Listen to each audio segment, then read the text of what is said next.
আসসালামু আলাইকুম। রান্নাবাড়া দুপুরের শেষ করলাম। এখন ব্লেন্ডারগুলো সব পরিষ্কার করে রাখছি। কখনো বেশি চিন্তা করবেন না, সব কিছু আল্লাহর উপরে ছেড়ে দিবেন। আল্লাহ আমাদেরকে দুনিয়ায় পাঠিয়েছেন, উনি বান্দার জন্য সব কিছু দিয়ে দিয়েছেন।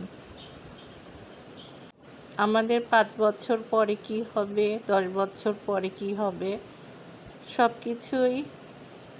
সব কিছু পরিকল্পনা, ভালো পরিকল্পনাময় হচ্ছেন আল্লাহ।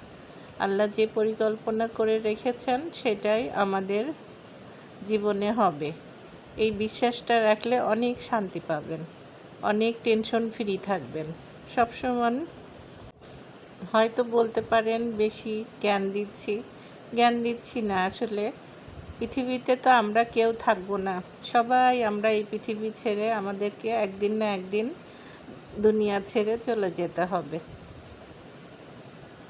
কিছুই সঙ্গে করে নিয়ে যেতে পারবো না, শুধু কাফনের কাপড় ছাড়া। ওই চারপায়া খাটিয়ায় সবাইকেই উঠতে হবে। সবাই ভালো থাকেন, সুস্থ থাকেন। আল্লাহ হাফেজ।